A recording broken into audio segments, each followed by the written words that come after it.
లోన్లకు వాళ్ళు ఇచ్చిన పోస్ట్ డేటెడ్ చెక్కుల వల్ల ఆ చెక్కులు బౌన్స్ అవడం వల్ల వాళ్ళ సిబిల్ స్కోర్ పాడైపోయి ఈరోజు వాళ్ళకు కూడా ప్రభుత్వ ఉద్యోగులకు కూడా బ్యాంకులలో అప్పు పుట్టని పరిస్థితి వచ్చి ఇవాళ ప్రభుత్వ ఉద్యోగులను కూడా బ్యాంకు లోన్లు ఎగవేతదారుల కింద ఈరోజు బ్యాంకులు చూడాల్సిన పరిస్థితి ఈ ప్రభుత్వం కల్పించింది. తద్వారా ప్రభుత్వ ఉద్యోగులను కూడా బ్యాంకులను మోసం చేసే మోసగాళ్ళ కింద ఈ ఆనాటి రాష్ట్ర ప్రభుత్వము చిత్రీకరించే ప్రయత్నం చేసింది. కొన్ని వాస్తవాలు కఠోరమైనవి. మన కుటుంబ సభ్యుడైనా తప్పు చేసినప్పుడు తప్పును తప్పు అనకపోతే కుటుంబ పెద్దగా మనం కూడా తప్పు చేసిన వాళ్ళమైతాం, ఆ తప్పులో భాగస్వాములమైతాం, ఆ తప్పుకు సహకరించిన వాళ్ళమైతాం. ఈ శ్వేతపత్రము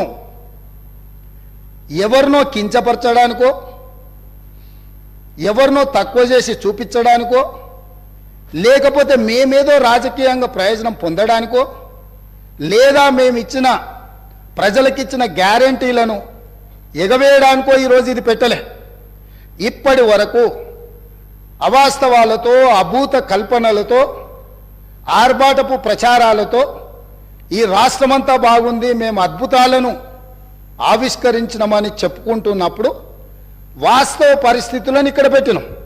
ఈ వాస్తవ పరిస్థితులు కొంతమందికి చేదుగా ఉండొచ్చు, కొంతమందికి కళ్ళు తెరిపించే విధంగా ఉండొచ్చు, ఇంకొంతమందికి ఉన్న పరిస్థితులను అర్థం చేసుకొని పకడ్బందీ భవిష్యత్తు ప్రణాళికలను మనం నిర్ణయించుకొని ముందుకు వెళ్ళడానికి ఉపయోగపడుతుందని ఇంకొంతమందికి ఉండొచ్చు.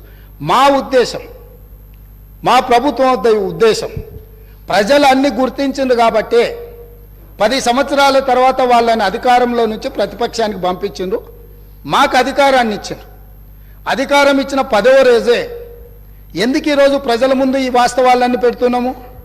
ప్రజలకు నిజాలు చెప్పి మనకున్న పరిస్థితిని వివరించి కష్టమైన ఈ ప్రభుత్వం నిస్సహాయులకు సహాయాన్ని అందిస్తుంది, అర్హులైన వాళ్ళకు అవకాశాలు ఇస్తుంది, మీకు అండగా నిలబడుతుంది అని చెప్పడానికి ప్రభుత్వం ప్రయత్నం చేస్తుంది అధ్యక్ష. ఇందులో ఎవరు వ్యక్తిగతంగా తీసుకోవాల్సిన అవసరం లేదు అధ్యక్ష. దీంట్లో ఏముంది? మేము ఈ మొత్తం నివేదికలో ఎక్కడైనా 42 పేజీల నివేదికలో ఎవరినైనా నిందించినట్టు కానీ ఎవరినైనా వ్యక్తిగతంగా దూషించినట్టు కానీ ఇక్కడ నివేదికలు ఉన్నాయి అధ్యక్ష. మాజీ మంత్రి గారు మాట్లాడతారు పక్క రాష్ట్రంలో పనిచేసిన నుంచి సమాచారం సేకరించిందని. ఇదేనా పద్ధతి అధ్యక్ష? 10 సంవత్సరాల నుంచి తెలంగాణ నిర్మాణం కోసం అహర్నిశలు కష్టపడి పనిచేసిన మన రాష్ట్ర అధికారులను ఈ రకంగా అవమానించడం కరెక్టా అధ్యక్ష? ప్రతి శాఖ యొక్క నివేదిక ఆ శాఖ యొక్క ప్రిన్సిపల్ సెక్రటరీ ప్రాపర్ ఫార్మేట్లో ఫిలప్ చేసి సంతకాలు పెట్టి ఆర్థిక శాఖకు పంపించిన తర్వాత ఆర్థిక శాఖ కార్యదర్శి గారు, వారితో పనిచేసిన కార్యదర్శి గారు, అతనే మారలేదు అధ్యక్ష, వారు సంతకం పెట్టి ప్రభుత్వానికి ఇచ్చిన నివేదికనే ఈ నివేదిక. కాబట్టి వారికి ఏమైనా అనుమానాలు ఉండి వారిలాగానే మిగతా వాళ్ళు కూడా వ్యవహరిస్తారని ఏమైనా అపోహలు ఉంటే తొలగించుకోండి. కొత్త ప్రభుత్వం ఏర్పడ్డప్పుడు వేలాది మంది మమ్మల్ని వచ్చి కలుస్తారు అధ్యక్ష. మేము మీలాక కక్షాపూరితంగా కలవడానికి వచ్చిన వాళ్ళను అగౌరవపరిచే విధంగా, అదేవిధంగా వాళ్ళని తక్కువ చేసి చూపించే విధంగా ఇట్లా చేయము అధ్యక్ష. ఒకవేళ అట్లనే అనుకుంటా అధ్యక్ష, ఒక్క మాట అడగదలుచుకున్నా, మీరేదో వివరాలు బయట పెడతామని అంటారు, నేను ఒక ఫోటో మీకు చూపించదలుచుకున్నా అధ్యక్ష. ఈ ఫోటో చూడండి. వీరు ఇక్కడ పక్కన ఉన్నాయన డాక్టర్ వైఎస్ రాజశేఖర రెడ్డి గారు కీర్తిశేషులు. ఈ పక్కన ఉన్నది ఎవరో మీకు తెలుసు కదా అధ్యక్ష.